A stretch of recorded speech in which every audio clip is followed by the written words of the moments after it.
Bonjour. Alors, bienvenue dans ce live d'aujourd'hui. J'espère que vous allez bien.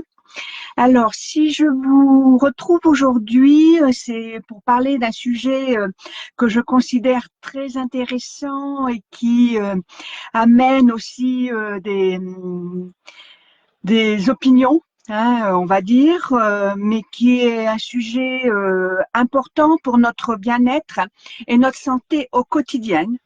Je veux parler du petit déjeuner, alors soit plus en mangeant plus protéiné et non sucré le matin. Voilà. Donc, je vais vous aborder avec vous l'importance du petit déjeuner et pourquoi un petit déjeuner protéiné et non sucré le matin peut avoir toute son importance pour être dans un regain d'énergie, avoir plus de concentration et nous aider dans nos objectifs de perte de poids. Voilà. Alors, le petit déjeuner est souvent, pour beaucoup d'entre nous, considéré comme un repas hyper important, et voire le plus important de la journée. Pourtant, les choix alimentaires que nous pouvons faire à ce moment-là peuvent avoir un impact significatif, comme je vous disais, sur votre énergie, votre concentration et même donc la gestion de votre poids. Tout cela tout le long de la journée. Donc, cette importance du petit déjeuner pour son impact sur toute la journée. Alors, prenons un instant et réfléchissons un petit peu à nos habitudes alimentaires. Quel est aujourd'hui votre petit déjeuner? Comme beaucoup d'entre nous, c'est peut-être pas ton cas, mais comme beaucoup d'entre nous, on commence la journée avec souvent des aliments sucrés comme les viennoiseries, la tartine de beurre et de confiture, les céréales sucrées, les jus de fruits en bouteille industrielle. Je l'ai également fait de nombreuses années, mais parce que c'est rapide, facile à faire et que ça relève aussi de nos habitudes de vie. Moi, je me suis aperçue au moment où j'ai voulu mettre en place de nouvelles habitudes pour perdre mes 10 kilos. Si vous me suivez depuis quelque temps, vous savez qu'il y a à peu près 2 ans, j'ai perdu 10 kilos en 6 mois, donc à 60 ans, puisque j'ai 62 ans, que j'avais pris très rapidement, ménopause, choc émotionnel, avec, voilà, on m'avait diagnostiqué un cancer du sein. Donc, tous ces éléments ont fait que j'ai pris du poids très rapidement et qu'à un moment, je me suis dit qu'il me fallait trouver une solution pour enrayer ce processus-là. Et voilà, aujourd'hui, pourquoi j'ai cet intérêt pour tout ce qui relève des habitudes saines en alimentation, mais pas que. La perte de poids et bien vieillir sans douleur ne relève pas que de l'alimentation, bien qu'elle a un impact hyper important sur tout cela, mais également de d'autres habitudes saines à prendre en compte. Donc aujourd'hui, le petit déjeuner. Donc, je me suis aperçue que je n'avais pas du tout les mêmes impacts sur mon énergie et sur la fluctuation de mes repas, de mes voilà kilos, en fonction si je prenais des petits déjeuners plutôt sucrés ou plutôt salés, voire protéinés. Alors, les petits déjeuners protéinés, ce qu'on appelle les petits protéinés, je ne parle pas des chèques protéinés. Ce n'est pas du tout mon propos. Je parle de vraie nourriture. Donc, un petit déjeuner protéiné, si je vous donne un exemple, donc là, vous avez pu voir des photos aussi ou de mes petits déjeuners. Donc, on retrouve souvent des protéines de type des œufs brouillés ou en omelette, voire sur le plat. On retrouve ou du jambon.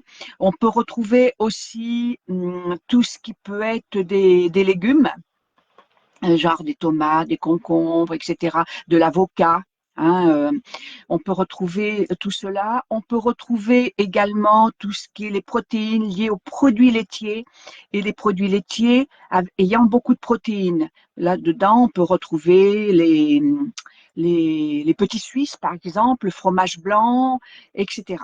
Donc voilà, là, je parle d'un petit déjeuner plutôt sucré, salé et protéiné, à l'inverse des petits déjeuners que je vais considérer comme sucrés et non protéinés, comme je vous disais, les viennoiseries, les tartines beurre, confiture, le jus de fruits, voilà, d'accord, les céréales. Hein, qu'on met, hein, je parle pas des flocons d'avoine, hein, je parle des céréales sucrées. Donc souvent, ce ne sont que des produits industriels. Voilà, et que ce petit déjeuner beaucoup plus protéiné que je viens d'évoquer avait une influence aussi bien sur mon appétit que sur mon niveau d'énergie. Nous savons que la protéine joue un rôle essentiel dans notre corps. Voilà, hein, c'est en partie la protéine qui construit entre autres notre masse musculaire, et que c'est important lorsque on est dans la phase de ménopause et lorsque on avance à un âge, de garder cette masse musculaire que nous avons tendance à perdre, hein, de façon, voilà, ça fait partie des processus de vieillissement, de perdre cette masse musculaire. Donc, de garder cet apport de protéines, on va dire, encore plus important pour garder cette masse musculaire, mais également que ça aide les protéines à se sentir beaucoup plus rassasiées et que et beaucoup plus longtemps. Ce qui signifie que ça le fait de garder notre masse musculaire, on a besoin de calories, hein, pour pouvoir la garder également. Hein, les muscles brûlent beaucoup plus de calories que le sucre. Donc, on consomme plus de calories pour digérer des protéines. Et en plus, on est beaucoup plus rassasié. Donc, ça entraîne les fringales et les tentations de grignotage avant le déjeuner. Donc, ça veut dire qu'on consomme moins de calories. Donc, de façon détournée, un petit déjeuner dit protéiné va vous aider à prendre beaucoup moins de calories et donc réguler votre apport de calories qui est, vous le savez, source de prise de poids si on les brûle pas, Mais les protéines stabilisent aussi notre glycémie, évitant ainsi les pics, on va dire, glycémiques et les pics d'insuline que l'on retrouve généralement 1 heure ou 2 après avoir pris son petit déjeuner. Donc, ce coup de pompe, hein, qu'on a vers 10 heures, 10 heures, ce coup de pompe, ce coup de fatigue, ce manque de concentration, un peu cette forme d'endormissement qu'on peut ressentir, c'est parce que votre taux de glycémie est important et l'insuline, pour le faire baisser, entraîne cet état.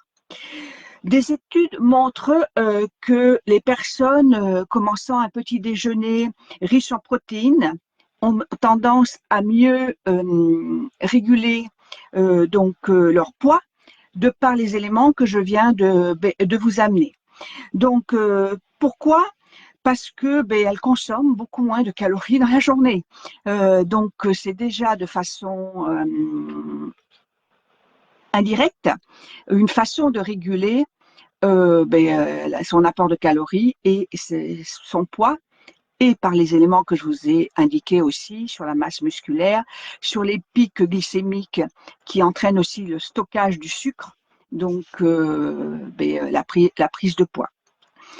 Donc, si à contrario, on consomme des aliments sucrés, ils provoquent donc cette montée de glycémie. Cela donne une impression de boost immédiat. On prend du sucre, on a l'impression d'avoir un boost immédiat, mais malheureusement, qui ne dure pas. hein. Donc, et ça nous laisse affamés, fatigués et entraînant ce pic glycémique et ce stockage des graisses à long terme.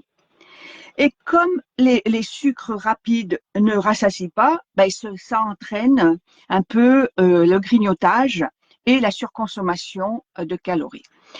Donc, voilà pourquoi aujourd'hui, je vais être plus à préconiser un petit déjeuner dit protéiné, sucré, mais il peut être salé aussi, hein. Enfin, il peut être sucré et salé, hein. On peut avoir des petits déjeuners sucrés mais protéinés pour pouvoir gérer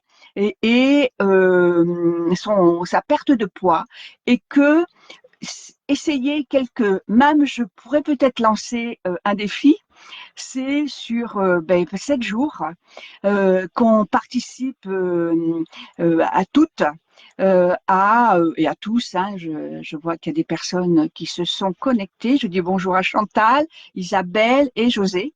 Se lancer un défi de déjà petit déjeuner protéiné et non plus sucré. Mais dites-moi aussi si vous êtes déjà dans ces petits déjeuners protéinés ou vous êtes dans le petit déjeuner sucré classique. Déjà, j'aimerais bien le savoir. Voilà, donc si ce défi sur 7 jours vous branche, faites-le moi savoir. Et puis, je ferai un post dans ce sens-là où on pourrait poster les petits déjeuners. Et comme ça permettrait, parce que beaucoup de fois, on ne sait pas quoi manger avec un. Alors, on se pose pas la question pour les petits déjeuners sucrés, alors qu'on se pose la question pour les petits déjeuners protéinés et salés. Parce que c'est souvent pas dans nos habitudes. Donc, ça permettrait aussi de faire des échanges sur des exemples de petits déjeuners protéinés. Je voudrais dire aussi que moi, j'accompagne mes petits déjeuners de compléments alimentaires. Pourquoi? Parce que en fonction de la journée, déjà, j'ai mon boost, mon shoot du matin de cette eau hexagonale qui me permet une détox cellulaire, mais également d'oxygéner mes cellules à long terme. Et cette détox cellulaire qui permet aux cellules de pouvoir prendre tous les nutriments qu'on lui amène et que ce soit pas évacué. J'ai donc ce shoot et cette poudre de cocktail que vous pouvez voir dans mes stories, qui est à base de fruits rouges, essentiellement, mais beaucoup aussi à base de vitamine B, qui est essentielle, toutes les vitamines B, essentielles pour la journée. Hein, il y a des vitamines qu'il faut mieux prendre le matin, parce que ça aide sur la journée, et des vitamines et des minéraux, etc., qu'il faut mieux prendre le soir parce qu'il aide à la régénération de notre corps. Donc, cette eau hexagonale, ce boost et ce combo de compléments alimentaires du matin et du soir, de start et pause. Voilà, moi, ce que je rajoute pour soutenir ma perte de poids qui est aujourd'hui stabilisée, mais pour soutenir aussi mon énergie et être en forme toute la journée.